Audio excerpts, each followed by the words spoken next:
ชิงลอยเมาปิตุจิตถักอันเนี่ยกูกังเขาได้หุบซิมนั่นเลยปลายมาอยู่วันให้ขึ้นนั่นห้องปางกุมดาวเมืองใหญ่ว่าวันปลังวันไฮวันกุ้งจง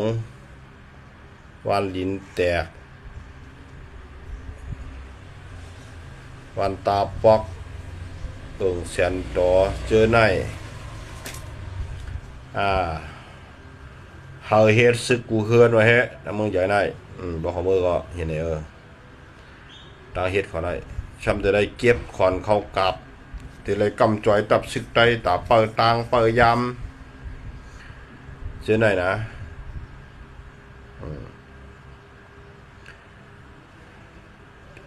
ตาเดกำแถมตับซึกนั่นจะได้ใส่ขอนเข้ากับใส่ยังละลายหุขอนเขาว่าน้ำหนาอีกว่าจากข่าวเรื่องแรกพี่น้องมือใหญ่เขาเนาะนี่เนาะก็เบอร์เจ้านั่นแหละวันตาเมื่อนากว่าตั้งนายพี่น้องมือใหญ่ได้ชุกชักแข่งขากันแล้วก็เดินชุกชักกันนั่นนี่คนเบิ่มเฮ็ดยอดภูมิเฮ็ดเฮ็ดซึกเนี่ยว่าสุ่มเคยเฮ็ดซึกสวนกันปลายดีๆพอสุ่มมีเงินมีคำมาเบิ่นมาเอากาก็เนี่ยว่าสำนักกูกลุ่มไปอยู่ตีก็อยู่ในย่องกำรอดว่ามีเฮิรนมีคนใจมียิงแต่หนับโหแจนเฮิรนเนี่ยเอาบนมดว่าก็ไม่ได้ดังมียิงคนใจอันนี้นอกไล่เขาเฮ็ดได้เขาเด็บอันปันกว่าเลยอันใจกินดุมๆว่าเป็นขี้คาบนมดว่าบนมันเนี่ยสังว่าสูเก็บกว่าได้เขาก็ปันแห้งวันสูเก็บซึกได้ว่าสูเก็บกว่าได้สูต้องอดตึกมาเนี่ยมันจะสูเป็นขี้คามันกับเปิดต่างมันบันตีประมาณตกซุ่มเปิดต่างต่อจริงสูเก็บซึกในเป็นรองหลีไว้กับว่าสูเก็บซึกนะครับมันเฮ็ดแต่บุญแผ่นดินเจ้าคือไตจะเอามายืดไตจะเอาเป็นขี้คาเปิ้นว่าเปิ้ย่ามันสูเอามายืดไตกันขึ้นมัน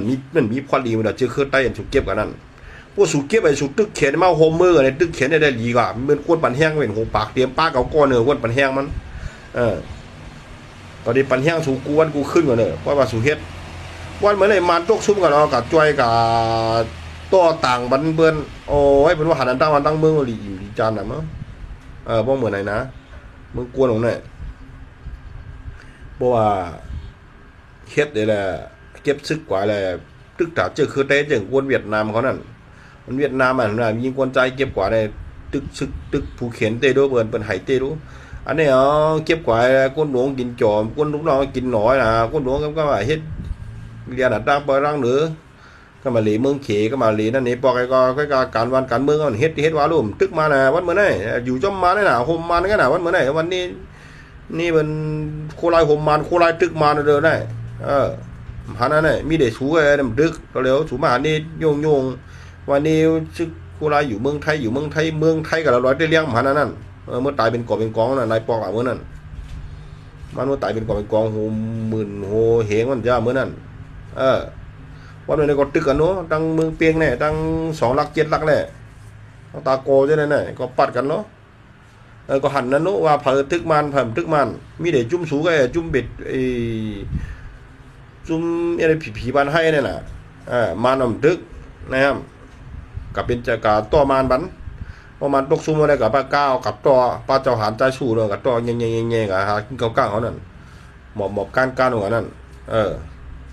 นาทีกวนเมืองไตนาทีแขนชึกไตนาทีเห็นว่านั้นเปิดมาเป้กินชูนมาคืบมาได้ย้อนชูกวนเมืองปลายได้รูนมาคืบมาอยู่เข้าได้เนี่ยย้อนชุ่มเกตเขกวนเมืองกวนเมืองปลายเพราะชูเกตเขียบุญพ่อมันกวนเมืองในผัมปลายหรอ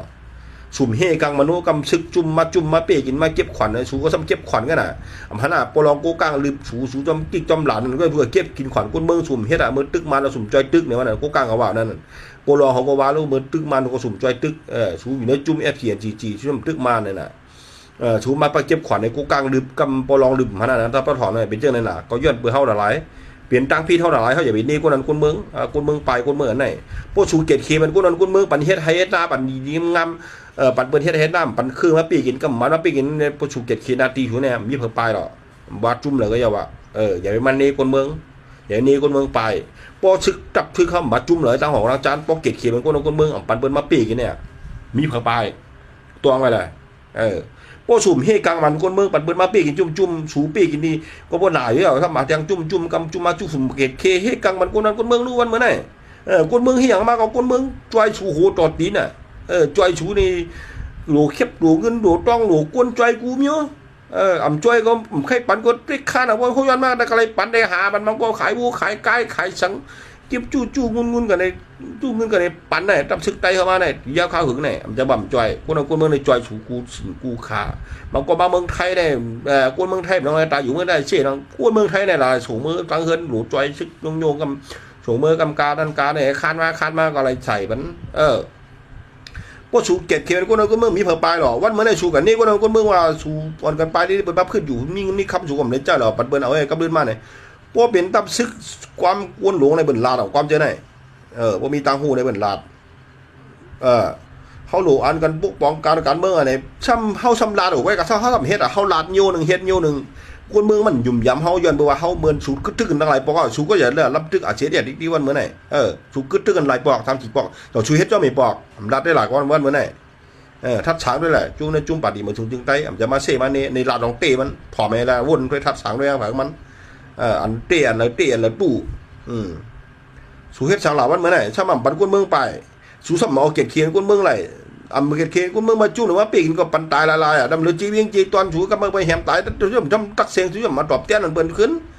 เปิดเฮ็ดเขาอย่างงูอย่างหมาคนเมืองเขาชุ่มด้วยหันชุ่มด้วยถึงหรือวันเมื่อไหร่คนเมืองก็ไปก็ดีขำกันไรล่ะหมักกวางเราสูยังไปเราจำตั้งสูบเก็บขอนเบิ้ลลืมสูยังไรไปเราจีบิงยังยายปาหัวยังยายทุบหัวว่าแตกมาเลยจีบิงตัวหนูก็ยื้อไปเลยกำเบิ้ลมาเราคนเมืองกันตายจะเด็ดก็เนี่ยเฮ็ดไหนน่ะมันเฮ็ดไหนน่ะมันพอดีขำกันไรล่ะเพราะเหมือนนั้นทัดสางในวันไหนอย่าเสียอย่านี้คนเมืองตั้งพิษอยู่ดีคนหลงซึกใต้ละลายพวกสูเก็บเขียนคนเมืองมีเผอปลายย้อนเบอร์เขียนคุณวันคุณเมื่อกับในปันมันมาเปียกินเอาเปียกินเนี่ยเท่ากันก็บอลตอนนี้เจ็ดขีดคุณเมืองหลูจอยแถมคุณเมืองอันนี้ซ้ำเฮ็ดอย่างไรคุณมาเปียกินเอาจุ่มมาเปียกินกับมันเตี้ยกับก็บอกเหี้ยมันแค่ยังก็เฮ็ดว่ามูมาปากป้าน่ะมันมวนมามันผักมันปากไอ้น่ะวันเมื่อไหร่ก็มีการมีขันนี่เนาะก็บอกตายดีสุ่มเอากาขันเอาบุญพันทางไรน่ะวันเมื่อไหร่เห็นมาสูงไปป้ามันมาเหี้ยไม่ได้ก่อนก็กำเหี่ยวคุณเมื่อยังไพ่ในแทงอ่ะมีไพ่ขำได้หรอว่าเหมือนนั้นทัดสางไอ้วุ่นได้แหละเดี๋ยวเฮียงก็มาสูงค่า